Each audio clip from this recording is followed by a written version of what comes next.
anak-anak semua, apa kabar hari ini? Nah, kembali lagi. Kali ini Ibu akan memberikan video pembelajaran ya. Dan pembelajaran yang akan Ibu Guru berikan untuk kali ini itu masih berkaitan dengan tema pertama, tema ke-1, yaitu tentang pertumbuhan dan perkembangan makhluk hidup ya. Nah, jadi pada pertemuan-pertemuan berikutnya juga kita membahas ini ya, masih kita membahas tema yang pertama. Dan subtema yang akan kita bahas untuk kali ini itu adalah subtema yang kedua, yaitu tentang pertumbuhan hewan ya. Nah, pastinya kalian sudah pernah mendengar ya hewan. Oke. Nah, apa saja sih materi yang ada pada subtema yang kedua ini? Oke, kita langsung saja cek ya. Nah, yang pertama ya, Ibu mau tanya dulu, apakah kalian masih ingat tentang apa itu pertumbuhan? Oke ya. Nah, seperti yang sudah kita bahas sebelumnya ya, bahwa pertumbuhan itu adalah salah satu ciri dari makhluk hidup. Dan hewan yang merupakan salah satu contoh dari makhluk hidup pastinya juga mengalami yang namanya pertumbuhan ya. Nah, kemudian pertumbuhan itu seperti yang kita sudah katakan sebelumnya, bahwa pertumbuhan itu adalah perubahan berat, tinggi, dan juga besar. Oke, masih ingat ya tentang itu? Nah, kemudian ya, hal yang mempengaruhi hewan dalam hal ini itu yang mengalami pertumbuhan adalah makanan ya. Jadi hewan itu paling banyak pertumbuhannya itu paling banyak dipengaruhi oleh makanan. Teratur tidaknya dia makan ya. Kemudian banyak sedikitnya. Jadi itulah yang mempengaruhi pertumbuhan dari hewan tersebut ya. Nah, kemudian di sini ya, selain pertumbuhan hewan ya, Ibu juga akan membahas tentang perkembangbiakan hewan. Nah, masih ingat ya tentang perkembangbiakan? Iya. Jadi salah satu tujuan dari makhluk hidup itu berkembang biak adalah untuk melestarikan jenisnya ya, untuk mendapatkan keturunan sehingga jenisnya itu tidak punah. Nah, begitu juga dengan hewan. Oke. Jadi hewan itu agar terus dapat ada dalam artian tidak punah atau tidak hilang, maka hewan juga perlu berkembang biak. Nah, dalam hal ini hewan itu bisa berkembang biak dengan dua cara. Yang pertama adalah bertelur, yang kedua adalah melahirkan. Ya. Jadi ada dua jenis perkembangbiakan dari hewan itu. Yang pertama adalah bertelur, pastinya yang dihasilkan adalah telur, kemudian telurnya itu akan dierami di luar tubuh induknya, kemudian akan menetas menjadi anak. Kemudian yang lagi satu itu adalah melahirkan, ya pastinya yang keluar itu langsung berupa anakan, ya jadi tidak perlu dierami lagi di luar tubuh induknya. Mengerti ya sejauh ini? Nah, Ibu akan berikan beberapa contoh di sini ya. Contoh hewan-hewan yang berkembang biak dengan cara bertelur. Nah, kalian bisa perhatikan di sana ya, ada beberapa jenis hewan yang Bu Guru sebutkan yang berkembang biak dengan cara bertelur. Nah, walaupun ini tidak semua ya, tetapi ini hanya contoh saja ya. Di antaranya itu yang pertama ada ayam, bebek, burung, ikan, katak, kupu-kupu, dan nyamuk. Dan sebenarnya masih banyak lagi ya contoh hewan yang berkembang biak dengan bertelur. Nanti silahkan dicari tahu sendiri ya, apa saja ya. Kemudian juga di sini Ibu akan berikan beberapa contoh hewan yang berkembang biak dengan cara melahirkan. Nah, beberapa di antaranya itu ada kucing, anjing, sapi, kambing, kelinci, kuda, dan juga gajah ya. Serta masih banyak lagi contoh dari hewan yang lainnya yang bisa atau yang berkembang biak dengan cara melahirkan. Sejauh ini paham ya? Oke, kita lanjutkan kembali. Nah, dalam perkembangbiakannya atau dalam pertumbuhannya ya, hewan itu mengalami yang namanya daur hidup. Nah, apa sih itu daur hidup? Nah, kita akan lihat dulu pengertian dari daur hidup, ya. Secara sederhana, daur hidup itu dapat diartikan sebagai tahapan perkembangbiakan yang dialami oleh hewan. Oke, jadi apa saja ya bagian-bagian atau tahapan dari perkembangbiakan yang dialami oleh hewan itu? Nah, itulah yang disebut dengan daur hidup. Nah, kemudian Ibu berikan di sini beberapa contoh dari daur hidup hewan, ya. Yang pertama itu adalah kucing. Nah, kalian pasti pernah melihat kucing ya. Oke, jadi kucing ini merupakan salah satu contoh hewan yang berkembang biak dengan cara melahirkan. Jadi, daur hidup kucing yang pertama itu pasti tahapannya adalah anak kucing, ya, atau anakan dari kucing atau kucing yang kecil. Kemudian dari kucing kecil ini atau anak kucing ini nantinya dia akan tumbuh menjadi kucing dewasa. Oke, nah kira-kira kalian bisa lihat nggak perbedaan yang ada antara anak kucing dengan kucing dewasa? Adakah perbedaan yang terlihat jelas di sana? Oke, kalau kita lihat dari bentuk tubuh dan juga ciri-ciri fisiknya itu sebenarnya tidak ada bedanya. Yang membedakan di sini adalah ukuran tubuhnya saja. Ya, jadi antara ukuran si anak kucing dengan si kucing dewasa ya, itu pasti berbeda. Oke, jadi di sini tidak ada perbedaan dari segi ciri-ciri fisik ataupun dari segi bentuk fisiknya. Ingat, yang berbeda di situ hanya ukuran tubuhnya saja. Di mana anak kucing ini ukuran tubuhnya lebih kecil daripada ukuran tubuh si kucing dewasa. Oke. Nah, kemudian contoh daur hidup hewan yang kedua, Bu Guru punya lagi di sini itu adalah contoh daur hidup ayam. Nah, pastinya kalian tahu ya, ayam itu berawal atau merupakan salah satu contoh hewan yang berkembang biak dengan cara apa? Oke, ya benar. Jadi ayam ini merupakan salah satu contoh hewan yang berkembang biak dengan cara bertelur. Jadi, tahapan atau daur hidup ayam itu pertama-tama mula-mula itu dimulai dari telur. Kemudian dari telur ini nanti dia akan menetas menjadi anak ayam. Dan anak ayam ini nantinya dia akan tumbuh menjadi ayam dewasa. Ya, jadi inilah tahapan atau daur hidup dari ayam itu. Nah, hampir sama dengan kucing tadi, ya. Jadi dari anak ayam dengan ayam dewasa, sebenarnya dia tidak memiliki ciri fisik yang terlalu berbeda, yang terlihat sangat menonjol, ya. Jadi di sini yang membedakan itu hanyalah ukurannya saja, ya. Jadi sama seperti kucing tadi, di mana anak ayam itu ukurannya lebih kecil daripada si ayam dewasa. Oke. Nah, kemudian daur hidup yang berikutnya itu adalah daur hidup kupu-kupu. Nah, pernah melihat kupu-kupu? Oke, Bu rasa kalian semua pernah melihat kupu-kupu ya. Nah, jadi daur hidup kupu-kupu ini dimulai dari telur juga, sama. Oke, jadi kalian bisa lihat telur kupu-kupunya seperti itu bentuknya, di mana telur kupu-kupu itu biasanya terdapat pada dedaunan, ya. Jadi mungkin kalian bisa perhatikan nanti. Oke. Nah, kemudian dari telur nantinya dia akan menetas menjadi ulat, ya. Kemudian dari ulat nantinya dia akan berubah menjadi kepompong. Kemudian dari kepompong barulah dia menjadi kupu-kupu. Nah, dari kupu-kupu ini kemudian dia akan kembali lagi bertelur. Jadi begitulah selanjutnya, ya. Begitulah alurnya, ya, tahapannya. Jadi inilah yang disebut dengan siklus, ya, atau tahapan atau daur hidup. Oke, jadi prosesnya ini terus berlangsung secara terus-menerus tanpa terputus di satu siklus, ya. Nah, begitu juga dengan daur hidup hewan yang berikutnya, yaitu nyamuk, ya. Jadi nyamuk ini daur hidupnya itu berawal dari telur juga, di mana telur nyamuk itu biasanya terdapat di dalam air. Kemudian dari telur ini nantinya akan menetas menjadi larva atau jentik.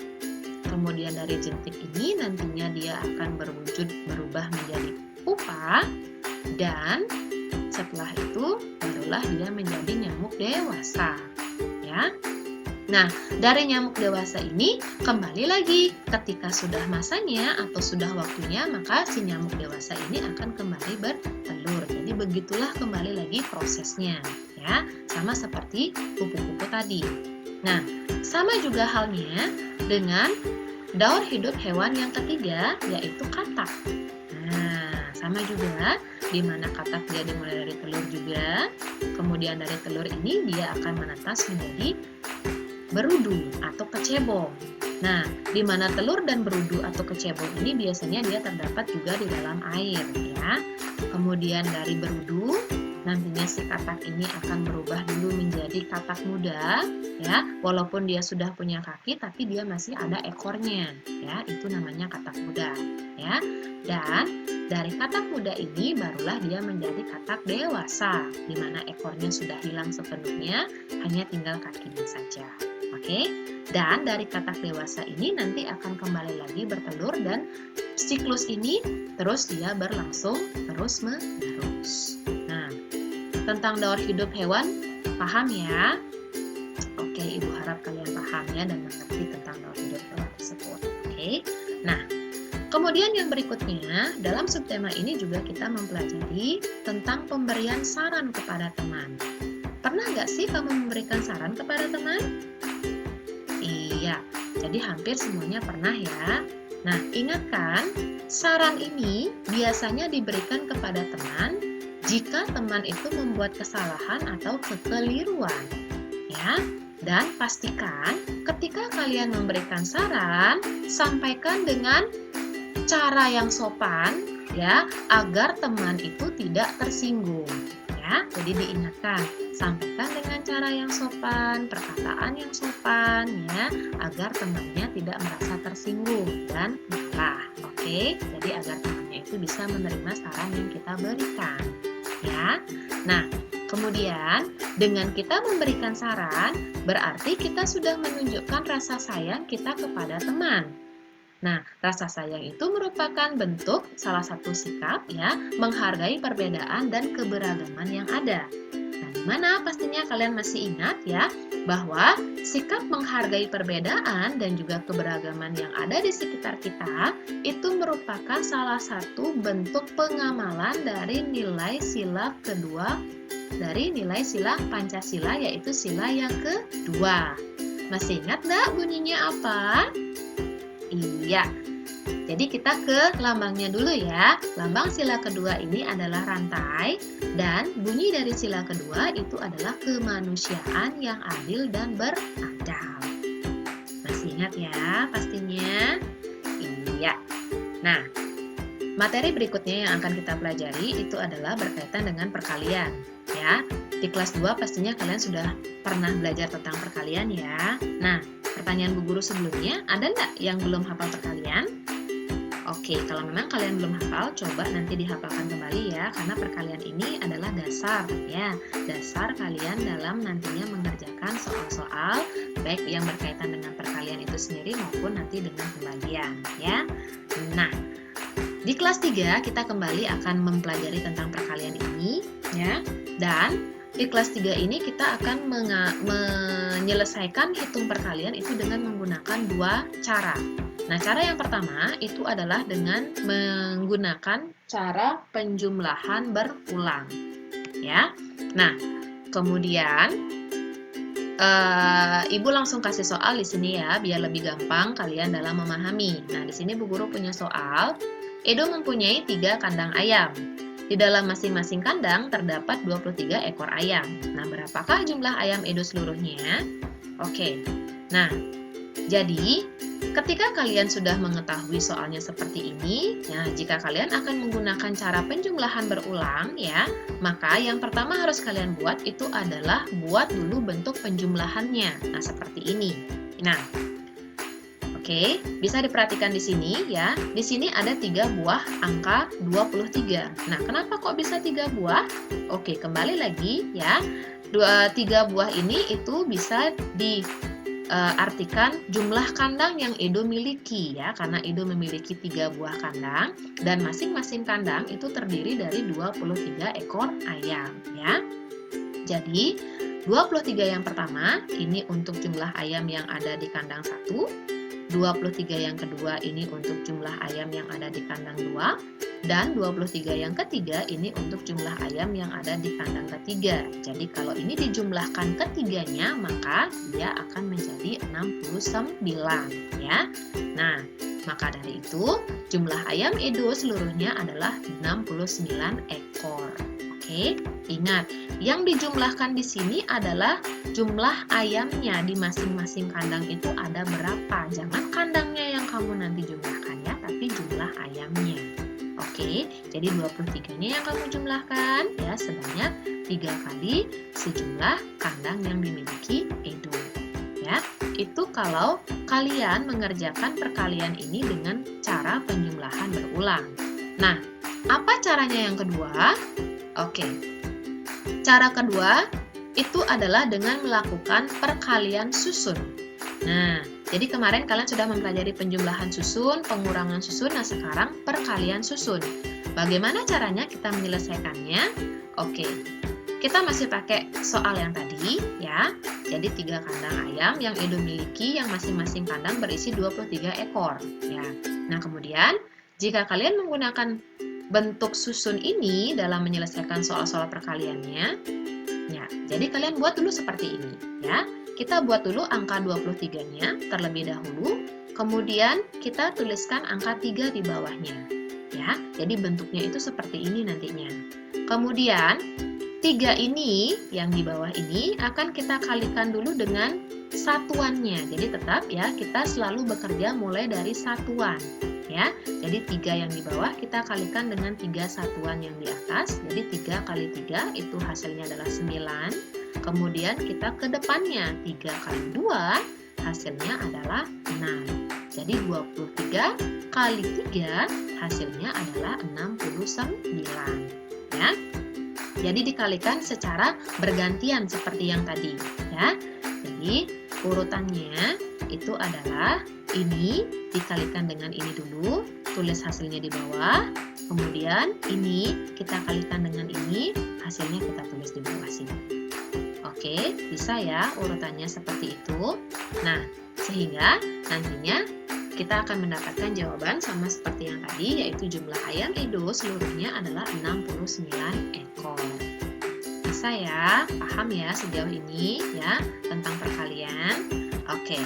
Jadi saran ibu di sini ya, sebaiknya untuk menyelesaikan soal perkalian yang jumlah bilangannya itu banyak atau besar, lebih baik kalian menggunakan cara susun ini ya, karena cara ini merupakan cara yang mudah untuk dikerjakan dan pastinya kalian bisa ya mengerjakan ini. Ya, ibu yakin anak-anak ibu pasti bisa, karena anak-anak ibu itu semuanya adalah anak-anak yang hebat ya.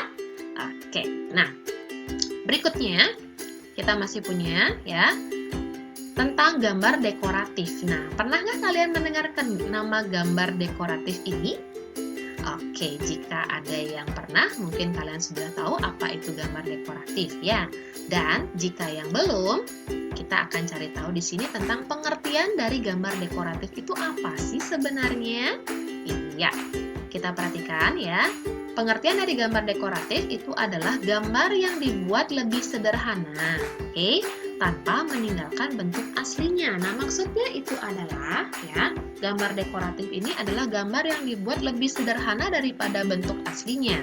Tidak serumit bentuk aslinya seperti itu, tetapi tidak meninggalkan bentuk aslinya. Jadi dalam artian masih terlihat seperti bentuk aslinya, tetapi kita buat itu lebih kreatif lagi sesuai dengan apa yang kita inginkan. Itu maksudnya ya. Nah, mungkin biar lebih jelas ya mengenai gambar dekoratif ini, ibu berikan contohnya di sini.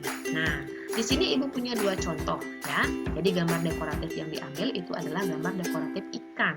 Oke. Nah, Di gambar pertama dan yang kedua kita perhatikan ya, ini adalah memang bentuk ikan ya. Ini yang dimaksudkan ya, bahwa gambar dekoratif itu tidak meninggalkan bentuk aslinya. Jadi bentuknya masih tetap seperti ikan, gambar ikan. Cuman yang berbeda di sini itu adalah pada bagian sisiknya ya. Jadi yang ada di sini ini. Nah, inilah yang dinamakan dengan gambar yang dibuat lebih sederhana ya. Jadi gambarnya itu sangat sederhana sebenarnya ya, tetapi tidak meninggalkan bentuk asli dari apa yang ingin kita gambar. Oke, jadi bisa ya nanti untuk membuat gambar dekoratif ya. Jadi gambar yang sederhana, ingat tanpa tidak atau dengan tidak meninggalkan bentuk aslinya seperti apa. Oke, nah kemudian selain contoh tadi ya, masih berkaitan dengan gambar dekoratif ya. Jadi di sini juga Ibu akan berikan fungsi dan juga keindahan gambar dekoratif itu dilihat dari apanya sih? Seperti itu ya.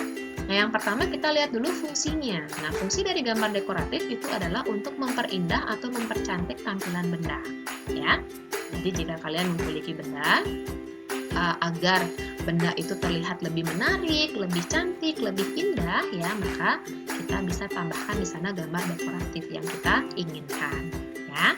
Nah, kemudian seperti yang tadi, keindahan gambar dekoratif itu dapat dilihat dari 3 hal. Yang pertama itu adalah warna, yang kedua garis, dan yang ketiga itu adalah bentuk motifnya ya. Jadi ada 3 hal di sana yang bisa mempengaruhi keindahan dari gambar dekoratif yang nanti anak akan kerjakan.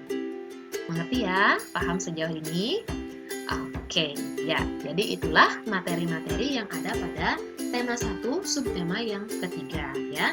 Mudah-mudahan dengan adanya video ini kalian bisa lebih paham dengan materi yang ada di sana ya. Ingat untuk dibaca kembali, disimak kembali, dipahami dan dicatat ya di buku catatannya agar kalian punya hal untuk nantinya kalian baca kembali ya, pelajari kembali untuk memahami materi tersebut. Oke, ya demikian video kali ini. Bu Guru ucapkan terima kasih dan Ibu Guru mohon maaf ya apabila terdapat kesalahan baik dalam pengucapan maupun penulisan kata dari video tersebut ya.